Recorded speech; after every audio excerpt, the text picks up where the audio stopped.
For centuries, leadership was indistinguishable from dominance, defined by those at the top holding absolute authority and exercising strict control over those below them.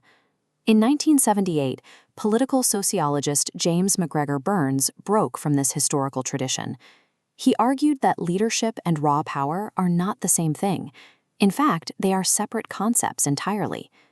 Burns proposed that true leadership is inseparable from the needs of the followers. A leader doesn't merely extract compliance. They tap into the underlying motives of their team to reach a goal that benefits everyone. This is the core of transformational leadership. It's a process where a leader engages with their team, creating a connection that raises the level of motivation and morality for every person involved. In children's services and education, where the work is driven by values rather than profit, this move away from bossing is the essential starting point. It shifts the focus from managing tasks to actively developing human potential. Burns pointed to Mohandas Gandhi as the definitive example of an authentic transformational leader. Gandhi didn't rely on a formal office or a military to lead. He raised the hopes of millions by connecting with their needs, and through the process of elevating his people, he was changed himself. Nelson Mandela later provided another model of this approach. He focused on high moral standards and the charisma factor to reach beyond simple political survival.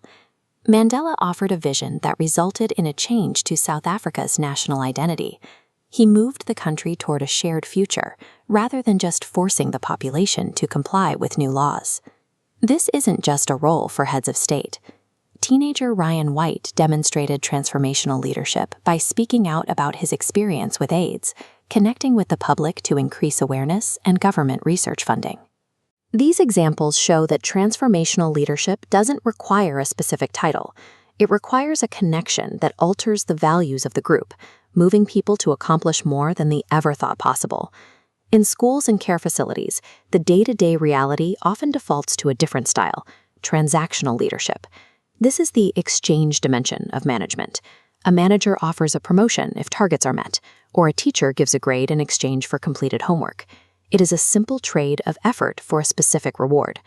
While these transactions are a standard part of any job, research suggests they aren't enough on their own. Staff rarely perceive highly transactional managers as capable of building the deep trust required for high-stakes work. Researcher Bernard Bass developed the full range of leadership model, mapping behaviors from passive to active.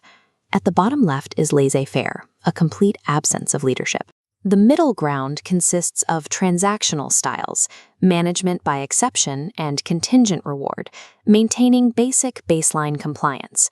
A children's services manager who relies solely on these rewards will get baseline compliance, but they will struggle to inspire the extra effort needed during times of crisis. This is known as the additive effect. Transformational leadership doesn't replace the transactional baseline. It builds upon it to drive performance well beyond what is usually expected.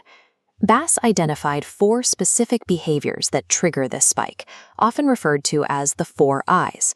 The first is idealized influence. This is the leader acting as a strong ethical role model.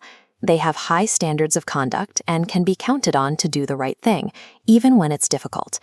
In a school setting, this might be a principal whose daily interactions with parents are so consistent with the school's mission that the staff wants to emulate their behavior. The second is inspirational motivation. This involves using symbols and emotional appeals to communicate high expectations and foster a shared team spirit. Think of a team leader who takes a mandatory policy update and connects it directly to the well-being of the children. They give the paperwork a clear, higher purpose. These first 2 behaviors establish the moral foundation and the emotional motivation needed to lift a school's culture. The third behavior is intellectual stimulation. This is when a leader encourages their team to be creative, to innovate, and to challenge even the leader's own beliefs. In a care home, this looks like a manager asking the staff to redesign an outdated behavior management policy themselves, rather than just forcing them to follow a manual written by someone else. The fourth I is individualized consideration. Here, the leader acts as a coach or advisor, listening carefully to the individual needs of every staff member. It means recognizing that a new assistant teacher needs very specific structure to start, while a 20-year veteran teacher needs autonomy and the freedom to lead their own projects. When educational leaders use all 4 of these behaviors, they move their staff away from being passive employees and help them become self-directed, actualized professionals. However, the transformational model has a dangerous vulnerability.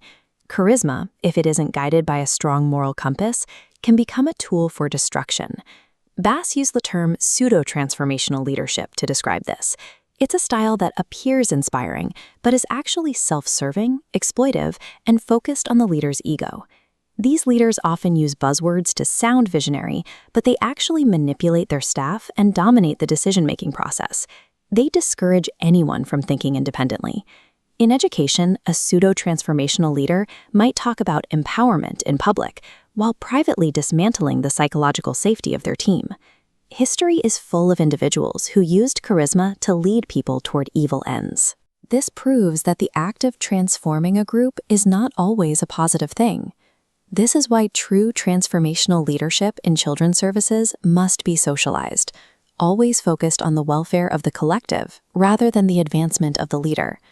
To build a healthy organization, we have to look past the individual traits of the leader and focus on the result, the ethical climate. Research by Zhu and colleagues shows that authentic transformational leadership positively affects a follower's moral identity. It increases their capacity for empathy and leads to more moral decision-making. This effect scales up. When individual staff members have a strong moral identity, it creates an organization-wide ethical climate, guiding how the team acts. Importantly, Kouzes and Posner found that this isn't a special ability reserved for a few. It is a series of observable, learnable practices that anyone can adopt. An ethical climate in a school isn't a matter of luck. It's the result of leaders choosing, every day, to practice authentic transformational behaviors. We can see this in practice by looking at a standard daily team meeting in a school or care home. Step 1. Start with the why. Use inspirational motivation to tie tasks back to the children. Remind everyone why the work matters before diving into the logistics. Step 2. Open the floor. Use intellectual stimulation to solicit ideas on fixing current operational problems. Make it clear that pushback is welcome if it leads to better outcomes. Step 3. Model the standard. Use idealized influence by being transparent about your own choices. Your conduct in the meeting sets the ethical bar for the entire room. Step 4. The check-in. Use individualized consideration by following up with a specific staff member. Acknowledge their individual goals or the specific challenges they're facing. In children's services, the stakes are too high for baseline management. Transformational leadership is the required blueprint for building the resilient, ethical teams our communities need.